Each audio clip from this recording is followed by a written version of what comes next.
नमस्कार, मैं हूं दिबांजलि मोइत्रा। देश के प्रधानमंत्री नरेंद्र मोदी ऐसे शख्स हैं जो भारत जैसे बड़े देश के प्रधानमंत्री होने के बावजूद सोशल मीडिया पर नेताओं से लेकर बड़ी हस्तियों तक को जन्मदिन की बधाई देने के लिए समय निकाल ही लेते हैं। यहां तक कि कांग्रेस नेता राहुल गांधी, सपा नेता मुलायम सिंह यादव, टीएमसी मुखिया ममता बनर्जी जैसे विरोधियों को भी ट्विटर पर जन्मदिन की बधाई देना नहीं भूलते। लेकिन शनिवार को यूपी के मुख्यमंत्री योगी आदित्यनाथ का 49वां जन्मदिन था। सोशल मीडिया पर बधाइयों की बौछार भी लगी हुई थी। राजनाथ सिंह, डिप्टी सीएम केशव प्रसाद मौर्य समेत पार्टी के तमाम नेताओं ने उन्हें जन्मदिन की बधाइयां भी दी। लेकिन पार्टी के 3 सबसे बड़े नेताओं की ओर से सीएम योगी को ट्विटर पर बधाई नहीं मिली, जिससे सोशल मीडिया पर तरह तरह की चर्चाएं होने लगी। लोग तो यहां तक कयास लगाने लगे कि लगता है दिल्ली योगी आदित्यनाथ से खफा चल रही है।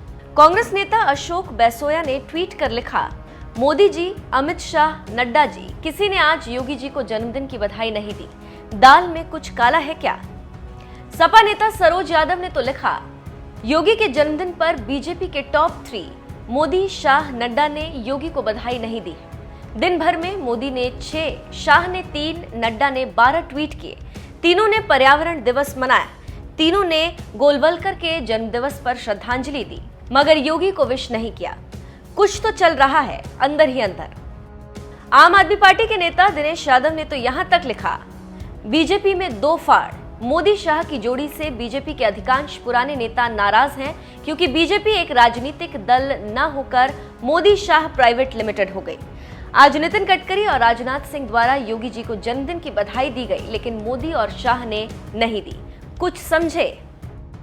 सीएम योगी को मोदी, शाह और जेपी नड्डा ने जन्मदिन की बधाई नहीं दी तो सोशल मीडिया पर सपा, कांग्रेस, आम आदमी पार्टी के नेताओं समेत तमाम लोग इसी तरह के कयास लगाने लगे कि जरूर दाल में कुछ काला है। टॉप 3 नेताओं ने क्यों नहीं दी बधाई? सीएम योगी और बीजेपी के टॉप 3 नेताओं को लेकर राजनीतिक गलियारों में चल रही हलचल के बीच यूपी बीजेपी के प्रवक्ता राकेश त्रिपाठी ने इस मामले पर चुप्पी तोड़ते हुए ये सफाई दी। प्रधानमंत्री नरेंद्र मोदी और गृह मंत्री अमित शाह समेत तमाम बड़े नेताओं ने सीएम योगी आदित्यनाथ को फोन कर उन्हें जन्मदिन की बधाई दी। सोशल मीडिया पर इस तरह की अटकलें वही लोग लगा रहे हैं जिन्हें हमारी सरकार के कामकाज पर सवाल उठाने का कोई कारण नहीं मिल रहा। दिल्ली और यूपी में किसी तरह की नाराजगी नहीं। यूपी बीजेपी नेता राकेश त्रिपाठी जहां ये दावा कर रहे हैं कि तीनों बड़े नेताओं ने सीएम योगी को फोन पर बधाई दी, तो वहीं सोशल मीडिया पर इस तरह की चर्चाएं हैं कि अप्रैल के आखिरी हफ्ते से किसी नेता को ट्विटर पर बधाई नहीं दी। देश के लिए ये दुखद दौर है, लोग परेशान हैं, इसीलिए पीएम ने लोगों को त्योहारों पर तो बधाई दी है, लेकिन नेताओं को व्यक्तिगत बधाई देना बंद कर दिया। हालांकि पीएम मोदी ने 9 अप्रैल को उत्तराखंड के सीएम तीरथ सिंह रावत को ट्वीट कर जन्मदिन की बधाई जरूर दी थी, जिसे शेयर करते हुए सपा नेता आईपी सिंह ने लिखा, तीरथ रावत को कोविड काल में जन्मदिन की बधाई देने वाले प्रधानमंत्री ने योगी जी को नहीं पूछा। प्रधानमंत्री मोदी जी से अनुरोध है कि कृपया कल सुबह बिलेटेड बधाई दे दें। सूचना विभाग खून के आंसू रो रहा है। सपा नेता आईपी सिंह ने रविवार को भी ट्वीट कर कहा कि योगी जी को जन्मदिन की बिलेटेड शुभकामना ही दे दीजिए मोदी जी। विरोधी भले ही जन्मदिन की बधाई को लेकर बीजेपी पर निशाना साध रहे हों, लेकिन आपको बता दें, पीएम मोदी के ट्विटर हैंडल को देखने से पता चलता है कि उन्होंने अप्रैल के अंत से नहीं दी बधाई। 24 अप्रैल को गोवा के सीएम प्रमोद सावंत को ट्वीट के जरिए बधाई नहीं दी थी। 3 मई को झारखंड के नेता अर्जुन मुंडा को भी ट्वीट कर जन्मदिन की बधाई नहीं दी। राजस्थान के मुख्यमंत्री अशोक गहलोत के जन्मदिन के लिए भी उन्होंने ट्वीट नहीं किया था। 5 मई को हरियाणा के सीएम मनोहर लाल खट्टर को भी ट्वीट कर जन्मदिन की बधाई नहीं दी। 18 मई को कैबिनेट मंत्री थावरचंद गहलोत को भी ट्वीट कर जन्मदिन की बधाई नहीं दी।